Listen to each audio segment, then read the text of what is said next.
Hello everyone, I'm Justin, and this is a full recap of Hawkeye, released in 2021. If you end up enjoying this video and want to see more from us, then make sure to click that subscribe button and click the bell to know anytime we upload a new video. 10 years after his very first appearance in the MCU in Thor released in 2011, Hawkeye finally got his own project in the form of a miniseries released in the winter of 2021. This series not only served to wrap up everything Hawkeye had gone through throughout the Infinity Saga though, but also introduced us to multiple new street-level heroes and villains, including the likes of Kate Bishop, Kazi Kazimierczak, the Tracksuit Mafia, Jack Duquesne, the Kingpin Wilson Fisk, and Maya Lopez, also known as Echo, who will actually be getting her own series of the same name on January 10th, 2024. Before the new show's release though, we've decided to take a look back at her first MCU appearance and through Hawkeye's first solo outing. The series opens in 2012 New York as we meet a young Kate Bishop and her parents Derek and Eleanor,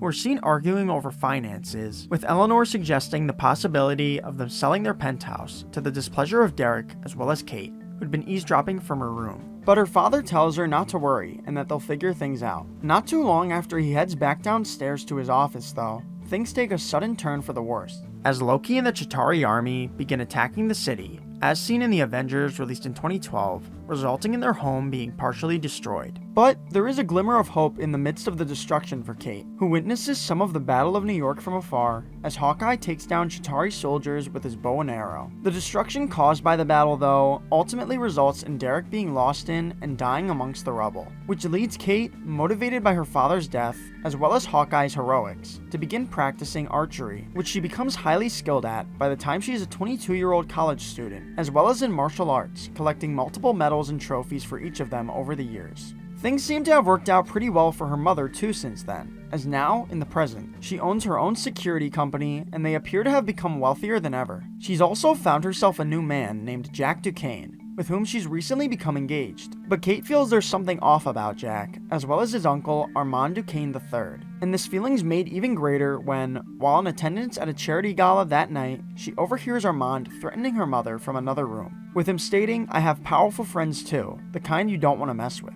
So Kate continues to do some snooping, and follows him into a secret black market auction within the building, which Jack is also seen taking part in, and she watches as the two bid against one another for the Ronin's blade, recovered from the wreckage of the Avengers compound, and which Armand ultimately wins possession of. The next item up for auction is the companion piece for the sword, the Ronin's suit. But before anyone can bid on it, there's a sudden explosion caused by the Tracksuit Mafia, who've arrived in search of a particular watch, and the commotion actually allows Jack to steal Ronin's sword for himself, while Kate finds herself stumbling upon Ronin's suit, which she promptly puts on before then attacking the tracksuits to allow those in attendance to escape. After taking a majority of them out, she then looks to escape as well, and as she does, she comes across a one-eyed dog attacking another member of the tracksuits. So she decides to take it home with her and feeds it a slice of pizza, later resulting in it receiving the name Pizza Dog, before she heads out once again to confront Armand at his home about the night's events. But once having snuck inside, she finds Armand dead on the floor, so she quickly rushes out of there, though only to soon be met by the tracksuits, who go to attack her, but they're fortunately taken out before they can do any real damage by who turns out to be Hawkeye.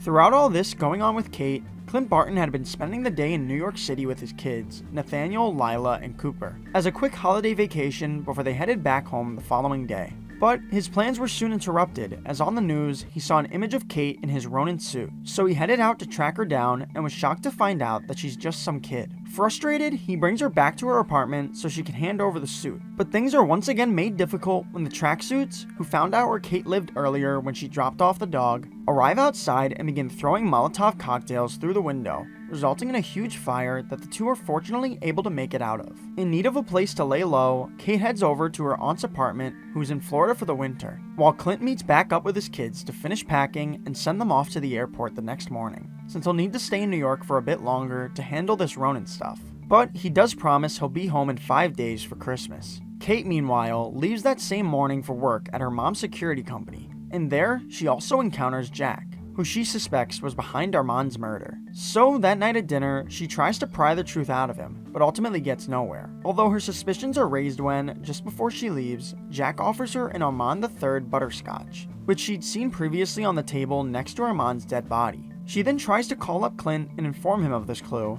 but he's currently dealing with the Tracksuits, who he'd purposely gotten himself captured by in hopes of speaking to their boss so he can clear Kate's name. Those plans are interrupted though, when Kate, who tracked Clint down using her mom's company's app, comes crashing through the ceiling in an attempt to help him, allowing herself to be captured as well, which the Tracksuits then inform of to their boss, Maya Lopez. To learn a bit about Maya, we're taken back to 2007 when she was just a kid in elementary school, where she proved to be a strong student despite her being deaf. We also see a bit later, while she's at karate class, that she has a prosthetic leg, but that doesn't appear to be holding her back, and she actually becomes a very skilled fighter by the time she's an adult, working under her father, William Lopez, who she shared a loving relationship with as a member of the Tracksuit Mafia, which he led up until his death at the hands of Ronin. So ever since then, Maya's been waiting for Ronin to return so she could avenge her father's death, and she believes she's now finally gained that opportunity. Clint, though, explains that Kate's not actually the Ronin, and claims that they'd already been killed at the hands of Natasha Romanoff,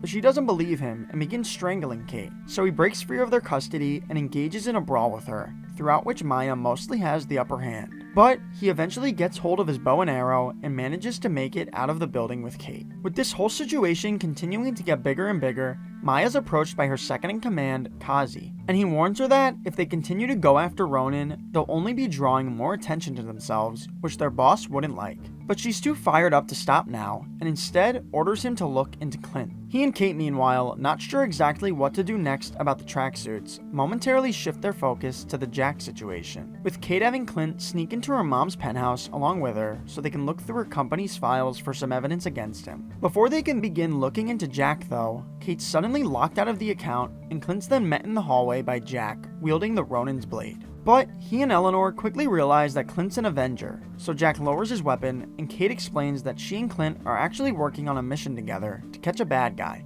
Later, after Clint exits while also covertly stealing back his sword, he has them again shift their attention, this time to a matter involving his wife, who it turns out was the owner of the watch the Tracksuits were looking for earlier, and she's now gotten a signal on her transmitter that's revealed it's in New York. So he and Kate head over to its location, but once arriving there, Kate realizes that it's actually inside of Maya's apartment, who then appears and attacks her, while Clint, who'd been watching from a rooftop across the street, is attacked by an unknown assailant. Kate and Maya soon end up on the rooftop as well via zipline, and the former eventually forces the latter to retreat with an arrow through the shoulder, while Clint manages to remove his attacker's mask just before being shocked with a widow's bite, revealing them to be the Black Widow Natasha Romanoff's sister, Yelena Belova, who we met in Black Widow, released in 2021, and which took place outside of the film's post-credits scene in 2016, following the events of Captain America's Civil War that forced Nat on the run. In said post-credits scene, Yelena was met while visiting Natasha's grave by the director of the CIA, Valentina Allegra de Fontaine,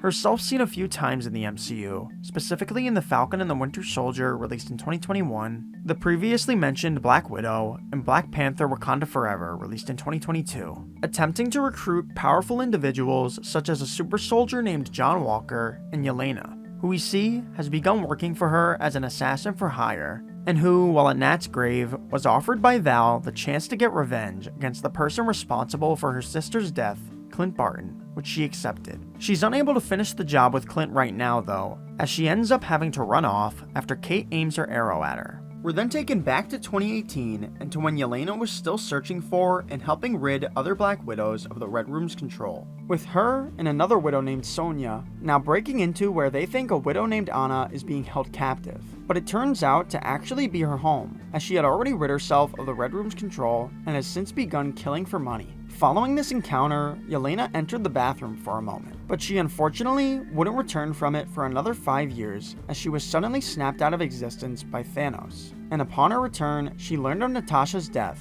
which later led her to give up her pursuit of the other widows and begin killing for money as well, with her current job, as we saw earlier, being to kill Clint. So, having failed to kill him the first time, she now sneaks into Kate's lone apartment in hopes that she'll know where he is. And in their discussion, Yelena explains why Clint must die, as she believes he was the cause of Natasha's death, prompting Kate to have her question if the person that hired her is really telling the truth. Meanwhile, Clint has prepared to put an end to this situation with Maya, to whom he'd sent an anonymous message to meet with Ronin at the location of her father's murder. So she does, along with the Tracksuits, who Clint, as the Ronin, promptly takes out before engaging in a one-on-one brawl with Maya. who he eventually manages to take down. But instead of killing her, he reveals his secret identity and explains what led up to her father's murder, as he'd actually been tipped off by an informant sent by her boss, who he claims wanted her father dead. This accusation angers her though, so she knocks him down and grabs hold of his sword, but before she can kill him, it's knocked out of her hands by Kate, who then escapes with Clint back to her aunt's apartment, where things later become even more personal, as Kate receives a message from Yelena, who after their conversation earlier, decided to look into who hired her, and now reveals that it was actually Kate's mother, Eleanor,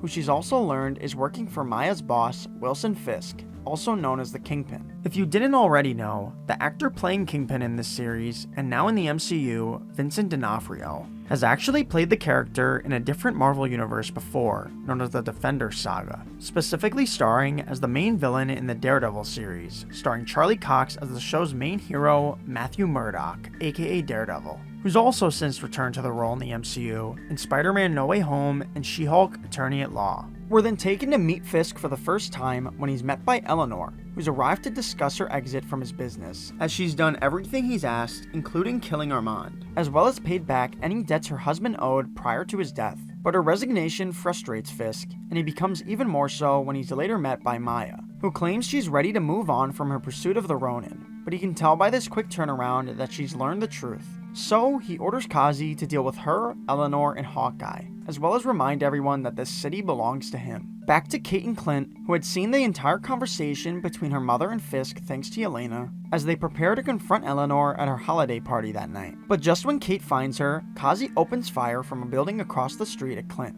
who fortunately manages to avoid him. He and Kate then exit the building and are promptly met by the Tracksuits, who the heroes are soon aided in taking out by Jack wielding a sword, while they use various trick arrows to take out the rest of them. And once they've been dealt with, Kate goes to look for her mom while Clint stays back to deal with Kazi. But their encounter is interrupted when the former is attacked by Yelena, and the latter is attacked by Maya. Maya's come hoping she can convince Kazi to join her in leaving life under Fisk's control, but he refuses and goes to kill her, forcing her to stab him in the abdomen instead. Meanwhile, as Yelena attacks Clint, he tries to explain that Natasha chose to sacrifice herself despite his efforts to stop her. And although Yelena doesn't want to believe this, she eventually accepts the truth and gives up her pursuit of vengeance. Throughout this, Eleanor is headed to her car, where she's immediately met by Fisk, who tears off the car door. But luckily, Kate shows up just then and fires an arrow into his chest. Shockingly though, this has seemingly no effect on him, and he promptly sends her flying with a huge strike, before being suddenly run over by Eleanor. But once again, he quickly recovers from this attack and continues to thwart any attempt Kate makes to take him down. She is eventually able to incapacitate him though, after setting off some firework trick arrows scattered across the floor, and with him knocked out, she shifts her attention back to her mother, who tries to give good reason for all the bad things she's done. But Kate still forces her to take responsibility for her actions and has her arrested. The cops then go to arrest Fisk as well, but he manages to escape just before they enter, although he is soon found by Maya, who he attempts to plead with before she ultimately shoots him seemingly in the face. And now, with everything finally put to bed, Clint's able to return back home to Iowa, luckily just in time for Christmas, and he decides to bring Kate along too to celebrate with him and his family. Once home, Clint also returns the watch to Laura, which reveals that she actually used to be an agent of S.H.I.E.L.D., before the series ends with Clint and Kate setting the Ronin suit ablaze. And that was our recap of Hawkeye. If you enjoyed the video or found it helpful in any way, then make sure to leave a like and subscribe to the channel. And also, let us know in the comments below what Hawkeye character is your favorite. But once again, thank you all so much for watching, and I'll talk to you again soon.